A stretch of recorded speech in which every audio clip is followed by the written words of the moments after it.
Assalamualaikum warahmatullahi wabarakatuh. Perkenalkan, nama saya Alfitur Harisman, NIM 220450002 dari Program Studi Pendidikan Geografi, Departemen Geografi, Fakultas Ilmu Sosial, Universitas Negeri Padang.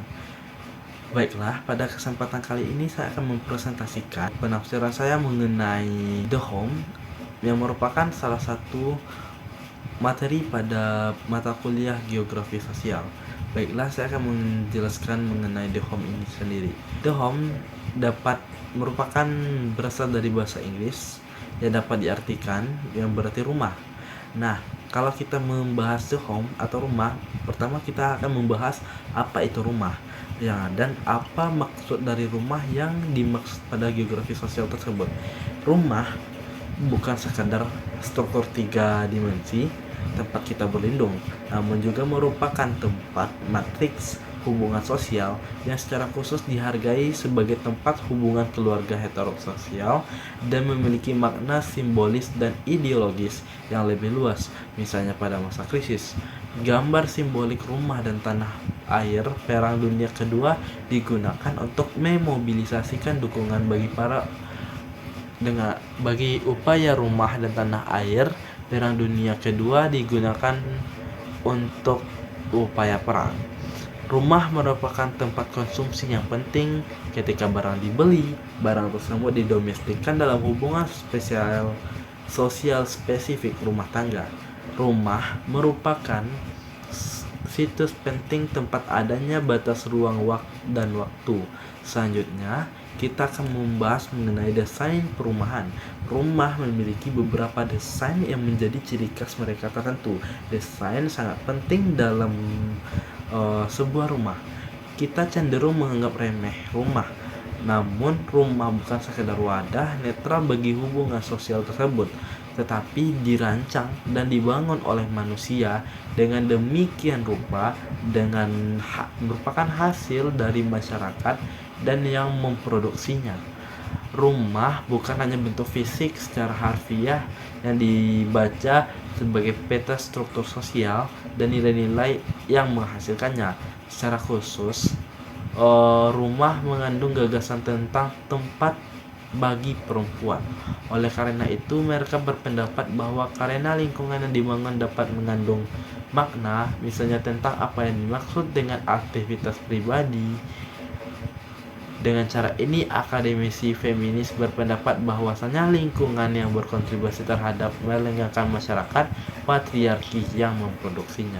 Selanjutnya, kalau kita sudah membahas desain, kita lanjut kepada gender dan lingkungan binaan.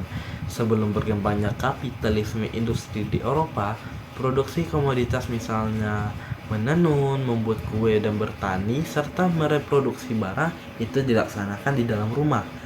Tetapi setelah berkembangnya kapitalisme industri tersebut, terjadinya pemisahan aktivitas. Produksi semakin banyak dilakukan di pabrik, reproduksi disingkirkan dari wilayah komunal di desa dan dipindahkan kepada wilayah privat di rumah. Pada saat yang sama, makna yang melekat pada keluarga dari rumah serta peran laki-laki dan perempuan juga berubah. Keluarga di masyarakat praindustri tidak terlalu berorientasi pada anak-anak, sebaliknya berkontribusi pada ke perekonomian keluarga, ya teman-teman ya. Selanjutnya, asumsi mengenai peran gender diartikulasikan dalam desain dan tata letak rumah yang dibangun segera setelah Perang Dunia Kedua, Roberts 1991.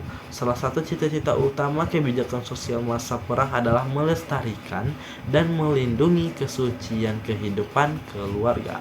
Selanjutnya kita akan membahas mengenai kritik terhadap pekerjaan mengenai gender dan perumahan.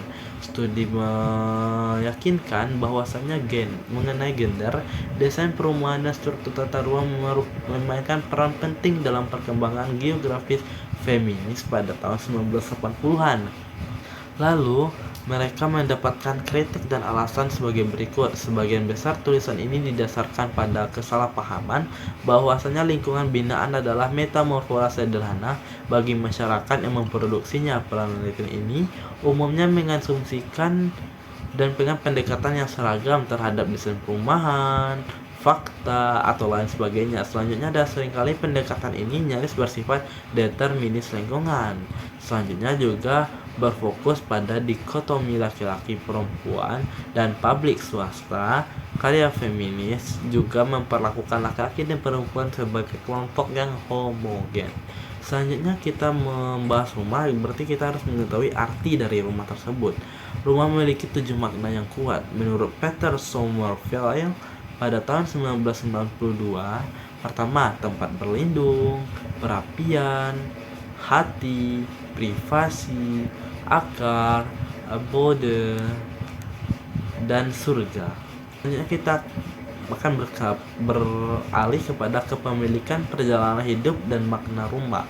Dalam beberapa makna, rumah tidak bergantung kepada kepemilikan, namun dalam beberapa hal, makna rumah diletakkan pada kepemilikan tersebut. Penghuni pemilik lebih cenderung menyamakan rumah dengan harta pribadi yang mengisinya dan melihat rumah tangga sebagai tempat berpergian dan bersantai-santai menikmati kenyamanan. Selanjutnya adalah pengalaman rumah.